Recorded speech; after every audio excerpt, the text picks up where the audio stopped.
पारनेर तालुक्यातील कृषी विभागाचा कारभार भ्रष्ट व पक्षपाती असून शेतकऱ्याला आत्मा अंतर्गत तालुका शेतकरी समितीची शिफारसीशिवाय काही मिळत नसल्याचे एका प्रकरणामध्ये उघड झाले। पठारवाडी येथील लक्ष्मण मारुती सुपेकर हे कृषी पंप घेण्यासाठी संपूर्ण कागदपत्रे व प्रकरण घेऊन कृषी तालुका अधिकारी दालनात गेले असता पठारे यांनी आत्मा कमिटीची शिफारस असल्याशिवाय प्रकरण पास होणार नाही असे सांगितले। तसेच उडवाउडवीची उत्तरे दिली। त्यामुळे सुपेकर यांनी शिवसेना तालुका प्रमुख निलेश लंके यांना फोनवरून या प्रकरणाविषयी माहिती दिली। माहिती मिळताच निलेश लंके हे त्वरित पारनेर येथील तालुका कृषी कार्यालयात आले।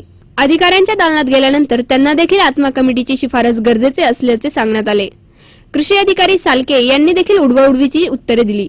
त्यानंतर या प्रकरणाचा निषेध म्हणून सेना तालुका प्रमुख निलेश लंके यांनी कृषी तालुका अधिकाऱ्यांच्या दालनात उपोषण सुरू केले व त्यांनी पीक विमा, विहिरींची प्रकरणे, मोटार वाटप, शेती अवजारे वाटप, बियाणे व बंधाऱ्यांचे बांधकाम या कृषी खात्याची सर्व प्रकरणाची सखोल माहिती त्वरित मिळावी व यात मोठ्या प्रमाणात भ्रष्टाचार झाल्याचा आरोप लंके यांनी केला। एक दुपारी 12-12:30च्या दरम्यान पठारवाडीचे सुपेकर लक्ष्मण मारुती म्हणून शेतकरी एक माझ्याकडे आले की ते कृषी खाते विभागात आल्यानंतर त्यांना एक विशिष्ट कृषी खात्याने एक कमिटी नेमली असं त्यांचं म्हणणं आहे की ते आत्मा कमिटीची शिफारस तुम्ही घेऊन आल्यानंतरच तुम्हाला विद्युत मोटार दिली जाईल। त्यावेळेस ते शेतकरी आमच्याकडे आल्यानंतर आम्ही आज 1-1:30च्या दरम्यान ऑफिसमध्ये आलो।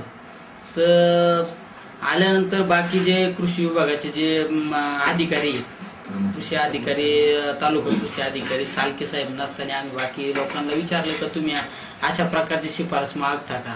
त्यांनी आम्हाला शिफारस द्यावाच लागते आम्हाला आणि त्यांची आरेरावीची भाषा त्यांनी वापरली। त्यांना आम्ही सांगितलं तुमच्याकडे जर शासन निर्णय असला तर शासन निर्णय आम्हाला द्या।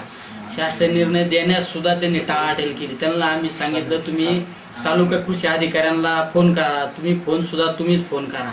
म्हणजे अशा पद्धतीने आपल्या तालुक्यात जिल्ह्यात कृषी खात्यात सगळ्यात आज जर गैरकारभार चालू असेल तर फक्त पारनेरच्या कृषी विभागात चालू आहे। कृषी खात्यात त्यांना एका विशिष्ट आत्मा कमिटीची शिफारस लागते। आज सालके साहेबांशी बोलल्यानंतर ते म्हणले मी असं म्हणलोच नाही आणि चॅनलवाल्यांसमोर त्यांना आम्ही विचारलं मोटार शिल्लक किती? त्यांनी एकदा सांगितलं 26 मोटार शिल्लक आहे। ते दुसऱ्या साहेबांनी सांगितलं 40 शिल्लक आहे।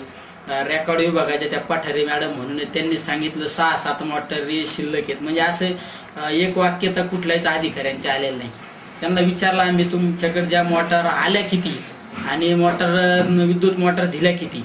कृषी खात्याच्या माध्यमातून खते, बियाणे, औषधं किती आले, स्टॉक किती आला आणि वाटप कशी केली हा सुद्धा स्टॉक यांच्याकडे अद्यावत कुठल्या प्रकारचा उपलब्ध नाही।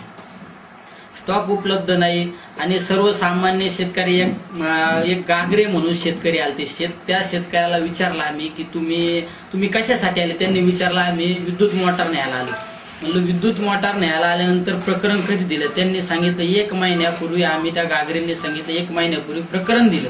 प्रकरण 1 महिन्यापूर्वी दिलं आणि 15 दिवस मग त्यांना सांगितलं मग तुम्ही मोटार न्यायला आज का आले? त्यांनी आम्ही 15 दिवसापूर्वी पैसे भरले पण आमचं विद्युत MSCBचं कोटेशन आज देऊन आम्ही मोटार घेऊन जाणार। म्हणजे इतका गैरकारभार आहे। तसेच कृषी खात्याच्या प्रकरणाला आत्मा अंतर्गत तालुका शेतकरी सल्ला समितीच्या शिफारशीची गरज आहे का असेल तर तसा GR दाखवा अशी विचारणा त्यांनी केली। वेगवेगळ्या योजनाचे जे ऑइल इंजिन नेलं त्याचे रिसिव्ह कॉपी सुद्धा आपल्याकडे नाही। कारण प्रत्येक शेतकऱ्याकडून आपण ज्यावेळेस मोटरचे 9100 घेतो त्यावेळेस त्यांनी रिसिव्ह दिली असती। यांच्याकडे कार्बन कॉपी पाहिजे, कार्बन कॉपी सुद्धा उपलब्ध नाही। तर सालके साहेबांनी शब्द दिलाय आम्हाला की 1 सोमवारपर्यंत तुम्हाला सगळं रेकॉर्ड मी मेंटेन करून सगळं रेकॉर्डची माहिती देतो आणि आता किती 4 नंतर कुठल्याही प्रकारे कुठल्याही आत्मा कमिटी असू नाही तर कुठल्याही पक्षाच्या पदाधिकाऱ्यांची शिफारस नसली म्हणजे शिफारस लागणार नाही। म्हणजे जे सर्वसामान्य शेतकरी येणार त्यांना योग्य प्रकारे न्याय देण्याचा त्यांनी शब्द दिलेला आहे आणि यापुढे जर कुठल्या प्रकारे शेतकऱ्यांची जर अडवणूक केली, आज फक्त उपोषण केलं, आम्ही यापुढे शिवसेना स्टाईलने आंदोलन करू। कारण शिवसेना स्टाईलने आंदोलन केल्यानंतर हे गुन्हे बिन्हे याला घाबरायला शिवसेना कधी घाबरत नाही। यावेळी कृषी अधिकारी सालके व इतर संबंधित अधिकारी यांच्याकडे कुठल्याही प्रकारचे उत्तर नसल्याचे दिसून आले। माननीय श्री निलेश लंके तालुका शिवसेना प्रमुख यांचे 16/8/13 उपोषणासंदर्भात कृषी खात्याची योजना राबविताना आत्मा कमिटी व इतर कोणत्याही पक्षाच्या पदाधिकाऱ्यांच्या शिफारशींची आवश्यकता नाही, तसेच आपण मागवलेली कृषी खात्याच्या योजनांसंबंधीची सर्व माहिती 20/8/13 रोजी समक्ष देण्यात येईल। त्यामुळे निलेश लंके व त्यांच्या समर्थकांनी आक्रमक होत सर्व माहिती आम्हाला ताबडतोब द्या किंवा त्याविषयी लेखी स्वरूपात आत्मा कमिटी व राजकीय पदाधिकाऱ्यांची शिफारशीची गरज असल्याचे लेखी स्वरूपात द्यावे अशी मागणी केली।